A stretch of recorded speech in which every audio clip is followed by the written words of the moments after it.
전남 강진에서 실종된 여고생으로 추정되는 시신이 어제 오후에 발견됐는데 1차 부검 결과 사인을 알 수 없다는 소견이 나왔습니다. 시신이 숨진 여고생과 일치하는지 여부를 판가름하는 DNA 검사 결과는 오늘 밤늦게 나올 것으로 보입니다. 강진경찰서에 나가 있는 김양훈 기자를 연결해서 소식 더 알아보겠습니다.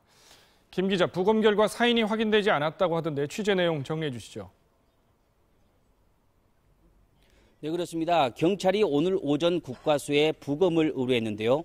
1차 부검 결과 시신에서는 골절 등 외상은 확인되지 않았고 정확한 사망 원인도 판단할 수 없다는 소견이 나왔습니다.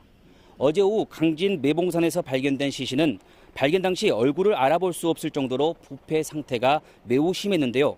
경찰은 1차 부검 결과 시신을 누군가 인위적으로 훼손한 것은 아닌 것으로 추정했습니다. 경찰은 이에 앞서 발견된 시신과 실종된 이 모양의 일치 여부를 확인하기 위해서 국과수에 긴급 DNA 감정을 의뢰했는데요. DNA 결과는 오늘 밤 늦게나 나올 것으로 보입니다.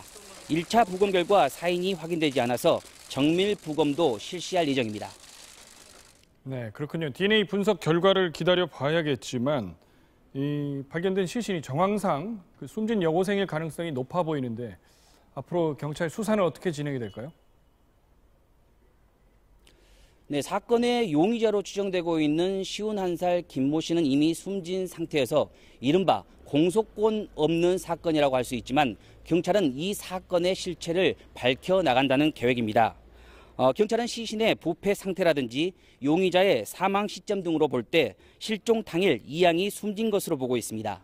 경찰은 용의자 차량의 동선 등이 이미 파악된 만큼 용의자 김 씨가 이 양을 산으로 데려간 동기와 범행 과정 등을 파악한다는 계획입니다.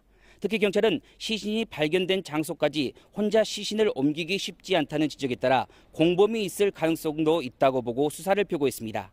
이를 위해 사건 당일 세차를 했던 김 씨의 승용차에 대한 DNA 정밀 감식과 함께 숨진 이 양의 유류품을 찾는 수색 작업도 계속해 나갈 계획입니다.